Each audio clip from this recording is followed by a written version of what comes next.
ሰላም ጤና ይስጥልን የተከበራችሁ ውድ የዓለም አካዳሚ ቤተሰቦች በያላችሁበት ሰላማችሁ ይብዛ። ዓለም አካዳሚ እንደሚታወቀው የአማርኛና የእንግሊዝኛ ቋንቋ ትምህርቶችን ለጀማሪዎች ከመጀመሪያው ጀምረን እያስተማርን የምንገኝበት ቻናል ነው። እናንተም በዚህ ሌቭል ውስጥ ያላችሁ ቤተሰቦቻችን ባላችሁበት ሆናችሁ እጃችሁ ላይ በሚገኝ ስልክና ኢንተርኔት ተደራሽነት ባለበት ቦታ ሆናችሁ በሳምንት 5 ቀን በቀን ደግሞ ለአንዳንድ ሰዓት መማር ትችላላችሁ ማለት ነው። እስኪ ዛሬ ደግሞ የአማርኛ ፊደላት እንዴት በእንግሊዘኛ ሊተሮች እንደሚወከሉ እናያለን ማለት ነው። በጽሞና ተከታተሉ። ለምሳሌ ከዚህ ጋር ሀ ለ ሐመሩሃ መ ሰ ረ አለ። ስለዚህ እነዚህ ፊደሎች እንዴት በእንግሊዘኛ ሊተሮችን እንወክላቸዋለን የሚለውን እናያለን ማለት ነው። ቪዲዮውን እስከ መጨረሻው ተከታተሉ፣ በጽሞና አዳምጡኝ ማለት ነው። ወደ ትምህርቱ ለምሳሌ ሀ የአማርኛ ሀ የምትወከለው በእንግሊዘኛ ኤች በምትባል ሊተር ነው ማለት ነው። ኤች በምትባል ሊተር ሀ በአማርኛ በእንግሊዘኛ ደግሞ ኤች ውክልናዋ ማለት ነው። ውክልናዋ ምንም ቫውል ሳይጨመርባት ራሷ ውክልናዋ ወይም ኮንሶናንቷ ማለት ነው። የሀ ስንል ኤች ሀ ስንል ኤች ለ ስንል ኤል ሐምሩሃ ኤች ምክንያቱም ከዚህ ጋር ሀሊታና ሐምሩሃ ያው በስም ሀ ነው የሚባሉት ማለት ነው። በስም ሀ ከተባሉ ደግሞ ውክልናቸው የጋራ ነው የሚሆን ኤች ነው የሚሆነው። ለሃም ኤች ነው ማለትም ለሀሊታሃ ለሐምሩሃም ኤች ነው ማለት ነው። ስለዚህ ኤች ነው ማለት ነው። ለማንና ለማን ለሀሊታና ለሐምሩሃ። በጣም አሪፍ። ከዛ ለመ ደግሞ ኤም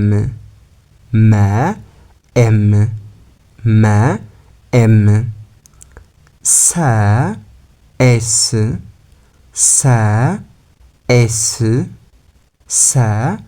ኤስ ረ አር በጣም አሪፍ። ስለዚህ ሀ ለ ሐመሩሃ መ ሰ ረ አሉ። እነዚህ የአማርኛ ፊደላቶች ናቸው ማለት ነው። እነዚህ ደግሞ ኤች ኤል ኤች ኤም ኤስ አር ናቸው ማለት ነው። ስለዚህ ሀ የምትወከለው በኤች፣ ለ የምትወከለው በኤል፣ ሐመሩሃ የምትወከለው በኤች፣ አሁንም መ የምትወከለው ደግሞ በኤም፣ ሰ የምትወከለው በኤስ፣ ረ የምትወከለው በአር ነው ማለት ነው። በአር ነው። እሺ ወደ ቀጣዩ ደግሞ እንሄዳለን። ሰ አለች ከዚህ ጋር። እችኛዋ ንጉሱ ሰ ነበረች፣ እችኛዋም ሳቱ ሰ ነች። ቅድም እዚህ ላይ ሀሊታና ሐመሩሃ ተመሳሳይ ሀ ስለሚባሉ ኤች እንዳረግነው ሁሉ ሰ ወይም ንጉሱ ሰና እሳቱ ሰም የጋራ ኤስ ነው የምናደርገው ማለት ነው። ምክንያቱም መጠሪያቸው ሰ ስለሆነ ስለዚህ ሰ ውክልናዋ ኤስ ነው ማለት ነው። ኤስ እሺ ለሸ ደግሞ ኤስ ኤች ሁለት ይሆናል። ለሰ ኤስ ነበር፣ ለሸ ደግሞ ኤስ እና ኤች ይሆናል ማለት ነው። ኤስኤች ለሸ ኤስኤች። ለቀ ደግሞ ኬ አንዳንድ ጊዜ ኪውን እንጠቀማለን። ሞር የምንጠቀመው ግን ኬን ነው ማለት ነው። ኬ በ ደግሞ ቢ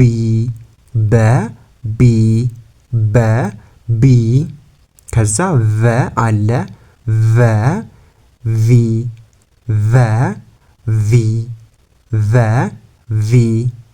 እሺ ከዚህ ጋር ደግሞ ተ አለች። በአማርኛ ተ በእንግሊዘኛ የምትወከለው ቲ ተብላ ነው ማለት ነው። ተ በቲ ትወከላለች። ቸ ደግሞ በሲኤች ከዚህ ጋር ኤስኤች ነበር ያልነው። ማን ሸን ኤስኤች ነበረ።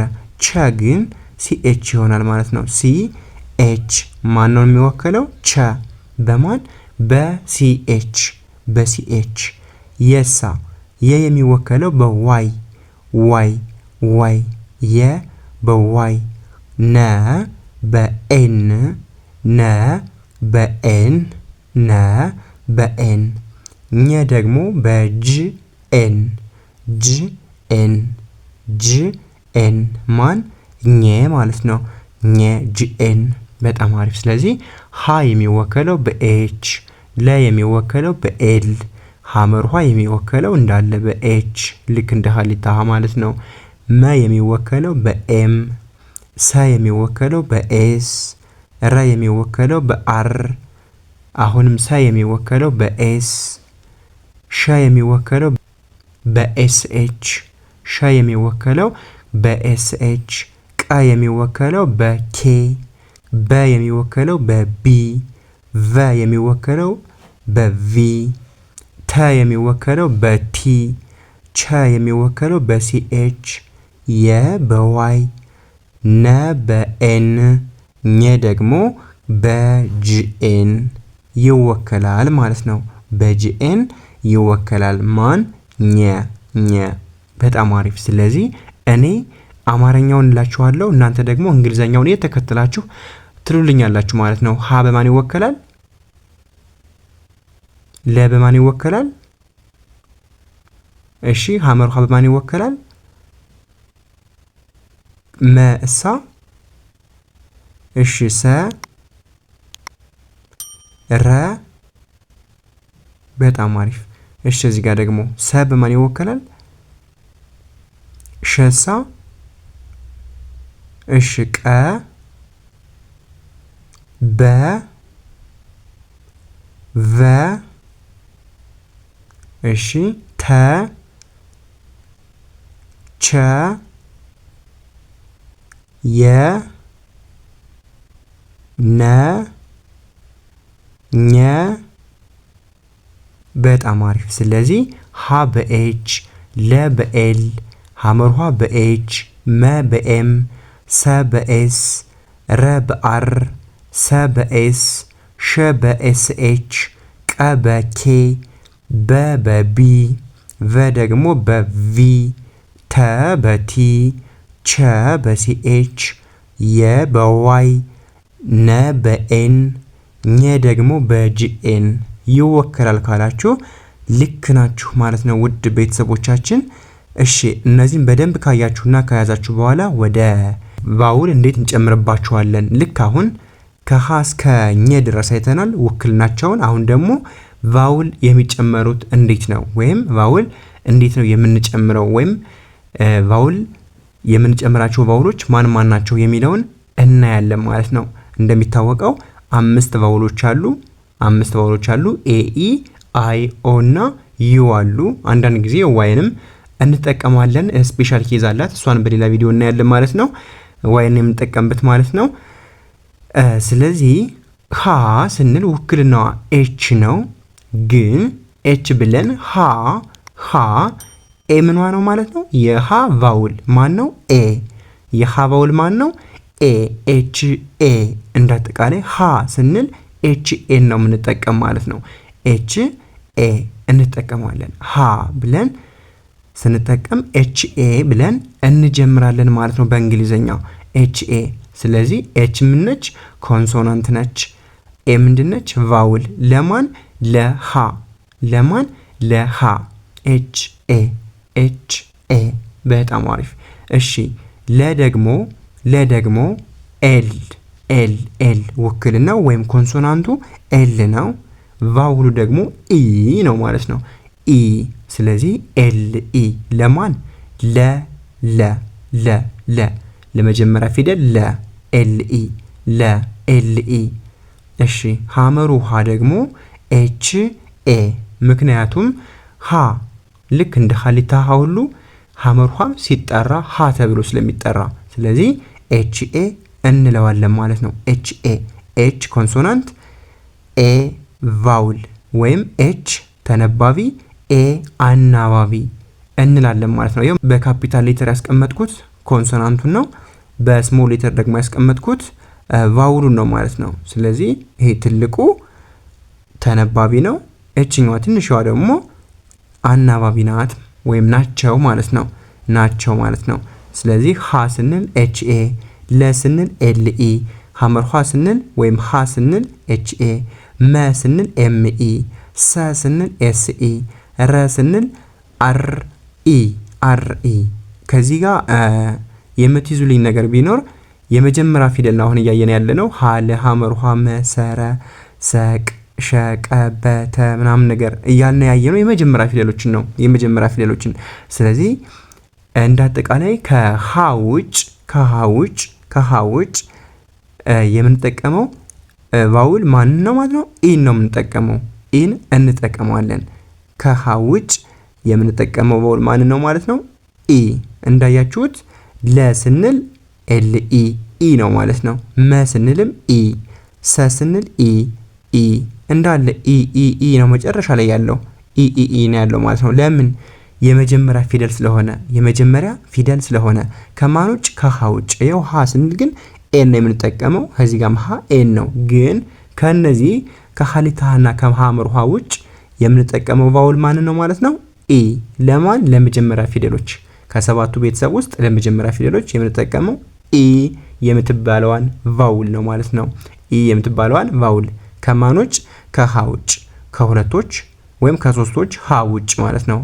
ከሶስቶች ሀ ውጭ ሀሊታ ሀ፣ ሐመርኋና ብዙሃኗ ሀ ከነዚህ ውጭ ያሉትን የምንጠቀመው ኢ የምትባለዋን ቫውል ነው ማለት ነው።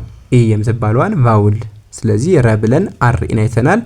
ሰ ስንልም ውክልናው ወይም ኮንሶናንቱ ኤስ አለ፣ ቫውሉ ኢ አለ። ኤስ ኢ ለሰ። ኤስ ኤች ውክልናው እንደዚህ ነበረ። ኢን ስንጨምር ሸ ኤስ ኤች ኢ ሸ። ኬ ኢ ለቀ፣ ቢ ኢ ለበ፣ ቪ ኢ ለቨ። ስለዚህ የመጀመሪያ ፊደል ስለሆኑ እነዚህ እንዳለ ኢ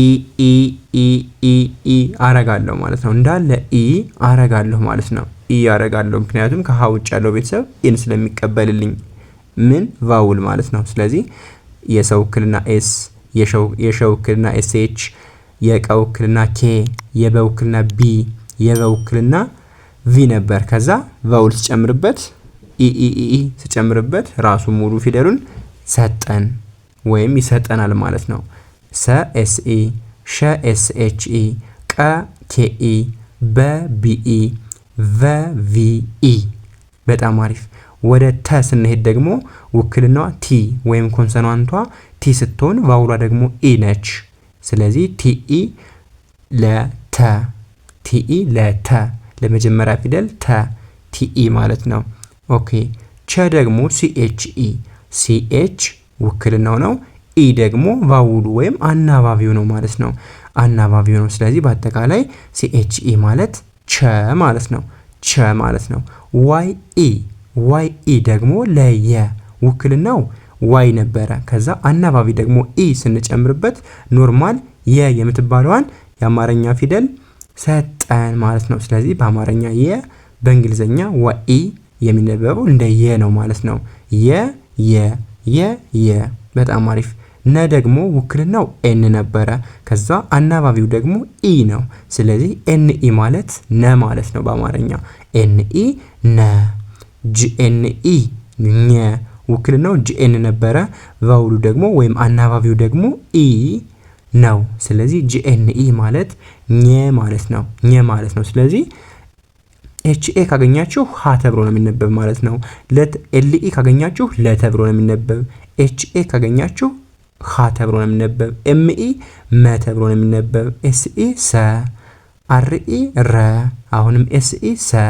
ኤስኤችኢ ካገኛችሁ ሸ፣ ኬኢ ከ ማለት ቀ፣ ኬኢ ቀ፣ ቢኢ በ ተብሎ ይነበባል። ቪኢ ቨ፣ ቲኢ ተ፣ ሲኤችኢ ቸ፣ ዋይኢ የ፣ ኤንኢ ነ፣ ጂኤንኢ ኘ ተብሎ ይወከላል ማለት ነው። ቤተሰብ ስለዚህ በዚህ ምሳሌ መሰረት ከመጀመሪያው ጀምረን እያየነ እንሄዳለን። ይሄ የመጀመሪያው ቪዲዮ ስለሆነ ቀጣይ ቪዲዮ እንዲሰራላችሁ የምትፈልጉ ኮሜንት ላይ አስቀምጡ። በቀጣይ ቪዲዮ እንገናኛለን ማለት ነው። ለዛሬ የነበረን ቆይታ ይህን ይመስላል። በድጋሚ ለቻናሉ አዲስ ከሆናችሁ ሰብስክራይብ ያደረጋችሁ ቤተሰብ ሁኑ። ቪዲዮን ደግሞ ላይክ፣ ኮሜንት፣ ሼር ማድረጋችሁ እንዳይረሳ ማለት ነው። በውስጥ መስመር ደግሞ መማር የምትፈልጉ በ0953 61 59 56 ወይም ታች ላይ ባስቀመጥናችሁ ስልክ ቁጥር በማንኛውም ሶሻል ሚዲያ ማለትም ኢሞ፣ ዋትስአፕ፣ ቴሌግራም ሃይበሉን አናግሩን፣ እንመልስላችኋለን። ተመዝገቡ፣ ቦታ ያዙ፣ ሰዓት ያዙ እንላለን። በሳምንት 5 ቀን በቀን ደግሞ በአንዳንድ ሰዓት መማር ትችላላችሁ ማለት ነው። ለዛሬ የነበረን ቆይታ ይህን ይመስላል ቤተሰብ። በቀጣይ ቪዲዮ እስክንገናኝ ሰላማችሁ ይብዛ። ባይ